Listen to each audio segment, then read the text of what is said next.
Hello, good morning students. अपन ने photosynthesis वाला चैप्टर स्टार्ट कर दिया था और उसमें आपने उसके पिगमेंट्स पढ़ लिए और एक जो उसका मेन है लाइट रिएक्शन वो अपन ने कर ली थी। अब अपन स्टार्ट कर रहे हैं डार्क रिएक्शन या फिर अप्रकाशीय अभिक्रिया। तो ये जो अप्रकाशीय अभिक्रिया पहले थोड़ा सा इसका देख लो कि ये जो है इसकी डिस्कवरी करी थी ब्लैकमैन ने और फिर उसके बाद में इसका और जो डिटेल है वो डिटेल किया था केल्विन और बेंसन। अभी यहाँ पे एक साइकिल है उसका नाम भी आएगा, तो केल्विन और बेंसन ने की थी। अब देखो ये जो प्रोसेस है मैंने पहले भी आपको बताया कि इसमें जितनी प्रोसेस है उन प्रोसेस को आपको ध्यान रखना ये हुई कहाँ। तो ये जो प्रोसेस है ये प्रोसेस किस में होगी, स्ट्रोमा में होगी। और स्ट्रोमा में मेन फंक्शन क्या होगा कि कार्बन डाइऑक्साइड जो आई है उस कार्बन डाइऑक्साइड का क्या होगा, रिडक्शन या अपचयन या आप उसको फिक्सेशन भी कह सकते हो। और ये कार्बन डाइऑक्साइड किस में बदलेगी, कार्बोहाइड्रेट। तो ये कुछ जो चीज़ें छोटी छोटी सी ये आपको ध्यान रखनी है। देखो अपन ने पढ़ लिया था कि किस तरह से जल अपघटन हुआ, किस तरह से ऊर्जा निकली, तो ये सारी चीज़ें आप अपने लाइट रिएक्शन में कर ली थी। अब अपने डार्क रिएक्शन में अपने को कार्बन डाइऑक्साइड को क्या करना है, उसका स्थिरीकरण करना है या उसका आप कह सकते हो फिक्सेशन करना है। अब ये जो प्रोसेस है इस प्रोसेस में अपने पास में 3 साइकिल हैं, 3 चक्र हैं और उन चक्र में C3 चक्र जिसका दूसरा नाम है केल्विन चक्र, फिर C4 चक्र है जो हेस्लेक्स है और फिर है CAM, तो ये क्रेसोलाइन एसिड मेटाबॉलिज्म साइकिल है। तो ये 3 साइकिल अपने को यहाँ पे करने हैं। अब देखो सबसे पहले है C3 साइकिल या इसका दूसरा नाम क्या है, केल्विन बेंसन साइकिल। 2 नाम है इसके और केल्विन बेंसन ने तो इसकी डिस्कवरी या इसका स्टडी की थी इसलिए इसका नाम है। और C3 इसलिए क्योंकि इस साइकिल में जो पहला स्टेबल कंपाउंड बनेगा वो कंपाउंड कौन सा बनेगा, 3 कार्बन वाला, इसलिए साइकिल को हम क्या बोलते हैं, C3 साइकिल। और पहले भी मैंने आपको कहा था कि जिन प्लांट्स में C3 साइकिल होता है उन प्लांट्स को हम बोलते हैं C3 प्लांट्स। तो ये अभी अपन आगे और भी इसकी वो करेंगे, C3 प्लांट्स कौन कौन से हैं, C4 प्लांट्स कौन कौन से हैं। अभी केवल आपको क्या ध्यान रखना है कि केल्विन बेंसन साइकिल और इसका दूसरा नाम है C3 साइकिल, ठीक है। अब यहाँ पे देखो इन्होंने जो किया था वो एल्गी में डिस्कवरी की थी, कौन सा, क्लोरेला या सिनेडेम्सन। तो इनमें ये दोनों के दोनों क्या एल्गी हैं, ग्रीन एल्गी, और इन एल्गी में इन्होंने ये प्रोसेस स्टडी किया था। अब यहाँ पे देखो हालांकि साइकिल बहुत बड़ा है लेकिन थोड़ा सा अपने को उसको ध्यान देना है। थोड़ा सा अपन इसको पहले शॉर्ट में करेंगे फिर इसको थोड़ा सा लेंदी करेंगे। तो यहाँ पे देखो मैंने एक छोटा सा, हालांकि बहुत बड़ा है लेकिन यहाँ पे थोड़ा सा स्टार्टिंग में आपको छोटा मैंने बताया है। अब ये देखो सबसे पहले अपन जो स्टार्ट करेंगे वो स्टार्ट करेंगे RUMP, रिबुलोज मोनोफॉस्फेट, ठीक है। ये 5 कार्बन कंपाउंड है सबसे पहली बात। अब क्या होता है कि ATP इसमें यूज होता है और यहाँ पे क्या है मोनो, तो ये यहाँ पे क्या हो गया बाई, यानी कि यहाँ पे एक फॉस्फेट और यहाँ पे प्लस होता है। तो ये मैं आपको बहुत स्मॉल सा जो कि पहले आपको बेसिक है वो करवा रही हूँ, बाकी डिटेल में अपन बहुत पढ़ेंगे इसको। अभी आपको केवल ये ध्यान रखना है कि स्टार्टिंग में अपने पास में RUMP है 5 कार्बन कंपाउंड, ATP इससे रिएक्ट करेगा और ये RUBP या बाई फॉस्फेट में चेंज होगा। अब देखो कि जो एनवायरनमेंट है उस एनवायरनमेंट से कार्बन डाइऑक्साइड यहाँ पर आएगी और आने के बाद में ये क्या हो गया, ये हो गया 5 कार्बन कंपाउंड और कार्बन डाइऑक्साइड होगी 1 कार्बन कंपाउंड। तो ये दोनों मिलके एक 6 कार्बन कंपाउंड करेंगे जो अनस्टेबल है। हम एक प्रिडिक्ट कर रहे हैं, हम मान रहे हैं कि ऐसा कुछ बनेगा, ऐसा बनता है नहीं बनता है पता नहीं है, लेकिन हम अपने दिमाग में ले रहे हैं कि 5 कार्बन है, ये 1 कार्बन है, 6 कार्बन हो गया और यहाँ पे एक अनस्टेबल कार्बन कंपाउंड बनेगा, और उसको अभी तक क्योंकि मिला ही नहीं है तो इसलिए कोई नाम भी नहीं दिया। तो उसके बाद में तुरंत एकदम से ये 3 कार्बन कंपाउंड में ब्रेक हो जाएगा, और इसके जो मॉलिक्यूल्स होंगे, क्योंकि 6 कार्बन है तो एक से कितने बनेंगे 2, तो यहाँ पे ये बनेगा 2 मॉलिक्यूल्स, और ये कौन से होंगे 3 कार्बन कंपाउंड, और इसको हम बोलेंगे PGA, फॉस्फोग्लिसरिक एसिड, ये बन गया।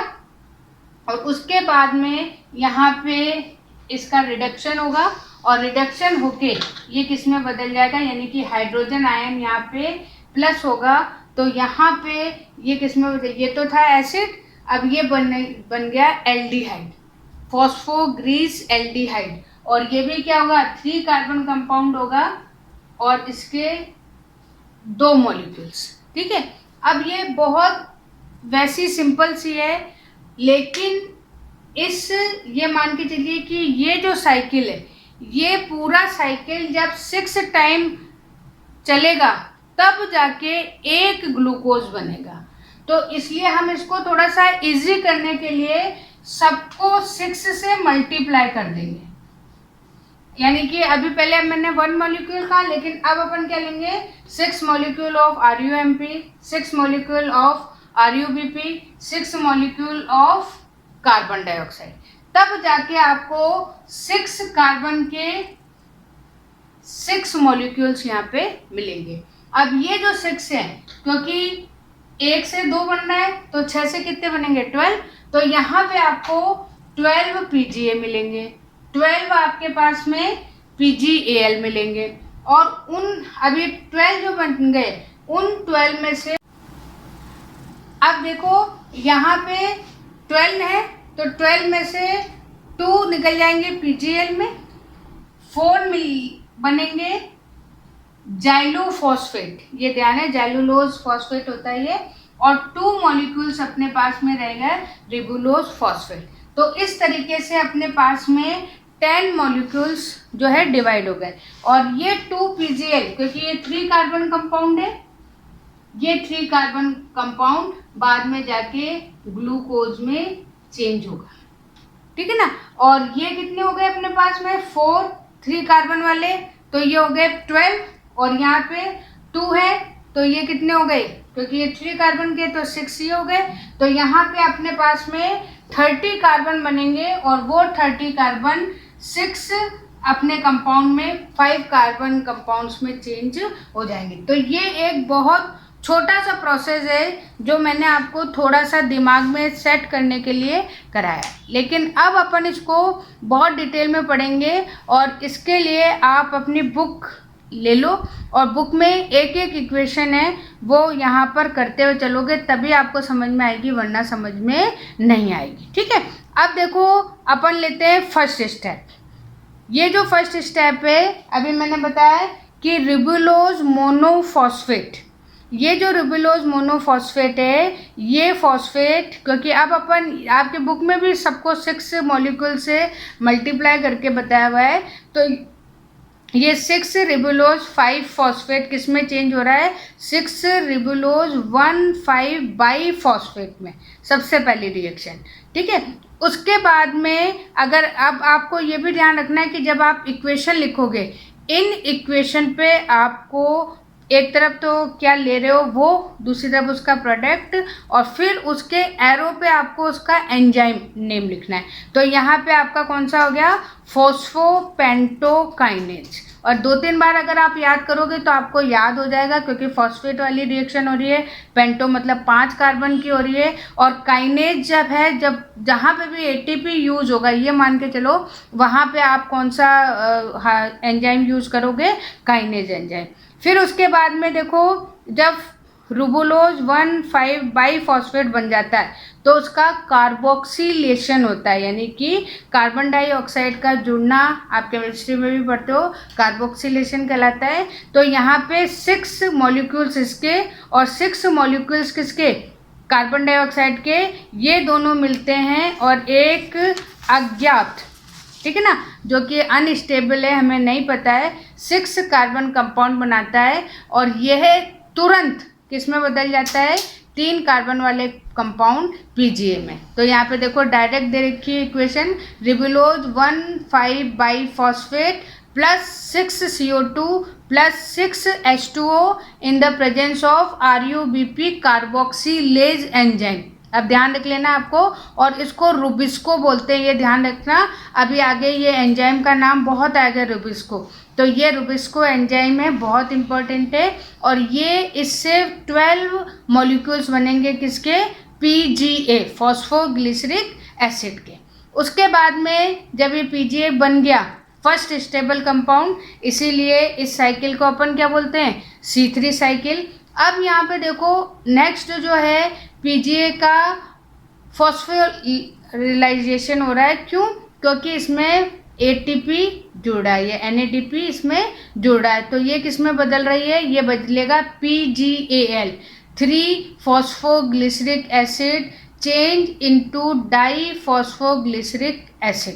और यहाँ पे ATP क्योंकि यहाँ पे हो रहा है, तो यहाँ पे एंजाइम क्या हो गया, फॉस्फोग्लिसरिक काइनेज, और यहाँ पे ये चेंज हो गया। अब ये ध्यान रखना है कि यहाँ था 3 PGA, अब ये चेंज किस में हो रहा है, 1,3, यानी कि यहाँ एक ATP और जुड़ रहा है, तो एक फॉस्फेट ग्रुप जुड़ने से ये बाई हो गया, बाई कह दो या डाई कह दो, तो डाई PGA में चेंज होगा। फिर उसके बाद में 1,3 डाई PGA किस में चेंज हो रहा है, इसका रिडक्शन हो रहा है, यानी कि NaDH यहाँ पे जुड़ रहा है, और जुड़ने से यहाँ पे हाइड्रोजन आ रहा है, क्योंकि रिडक्शन है, अब चेन है, तो आपको पता है हाइड्रोजन यहाँ जुड़ेगा, तो 1,3 डाई PGA चेंज हो रहा है किसमें, 3 PGAL में। अब यहाँ पे आपके पास में 12 PGL बन गए ये वाले। अब देखो अपने पास में 12 PGL, ये ध्यान देना क्योंकि इसमें बहुत ज़्यादा कन्फ्यूज़न होता है कि 12 PGL है, और PGL कितना है, 3 कार्बन। तो अगर अपन देखते हैं तो कितने कार्बन टोटल हो गए, यहाँ पे आपके पास में इसको जब आप डिवाइड करोगे तो यहाँ पे 4 मॉलिक्यूल्स आपके 5 कार्बन वाले, ये ध्यान रखना, ये 5 कार्बन वाला बनेगा, और वो क्या कहलाता है आपका जाइलुलोज फॉस्फेट, और 2 मॉलिक्यूल्स आपके कौन से बनेंगे, रिबुलोज फॉस्फेट के।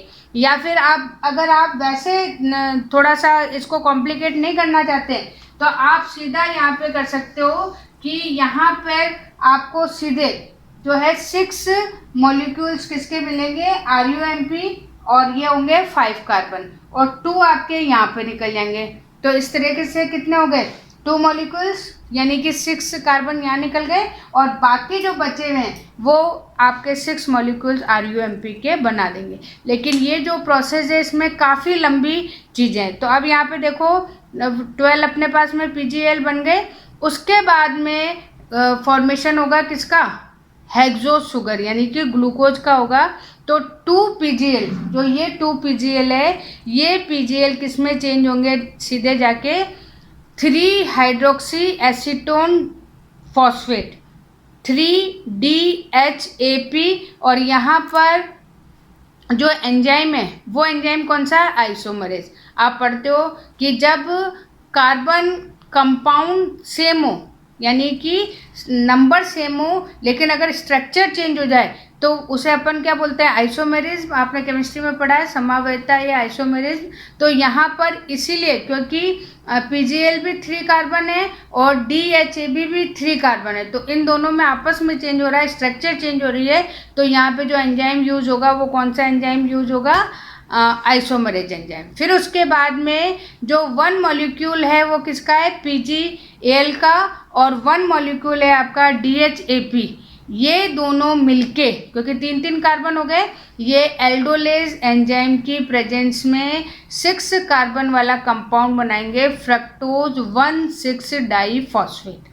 अब जो फ्रक्टोज 1,6 डाईफॉस्फेट है ये भी चेंज होगा किसमें, फ्रक्टोज 1-फॉस्फेट में, यानी कि एक ATP यहाँ से जो है फॉस्फेट निकल जाएगा और वो क्या बनाएगा, H3PO4। फिर उसके बाद में फ्रक्टोज 6-फॉस्फेट वापस आइसोमरेज एंजाइम में चेंज होगा ग्लूकोज 6-फॉस्फेट में, और ग्लूकोज 6-फॉस्फेट वाटर के साथ मिलके क्या बनाएगा, ग्लूकोज और H3PO4। तो ये जो है स्टेप, इस स्टेप में Pg2 मॉलिक्यूल से एक ग्लूकोज जो है उसका फॉर्मेशन हो रहा है, तो ये इंपॉर्टेंट हो गई। उसके बाद में जो अपने पास में 10 PGL बने, उन PGL से क्या बनेगा, रिबुलोज 5 फॉस्फेट, और इसको अपन क्या बोलेंगे, इसको अपन पुनः उत्पत्ति भी कह सकते हैं या रीजनरेशन ऑफ राइबोलोज 5 फॉस्फेट। तो ये इंपॉर्टेंट है। इसमें आपके पास में 6 रिएक्शंस हैं, तो बहुत थोड़ी सी कॉम्प्लिकेट है। तो फर्स्ट जो रिएक्शन है उसमें 4 मॉलिक्यूल्स किसके, PGL के, वो डायरेक्ट आइसोमरेज से किस में चेंज हो जाएंगे, DHAP में, ठीक है ना। अब 2 मॉलिक्यूल्स ऑफ PGL और 2 मॉलिक्यूल्स ऑफ DHAP, ये दोनों मिलके क्या बना रहे हैं, फ्रक्टोज 1,5 डाइफॉस्फेट के 2 मॉलिक्यूल्स।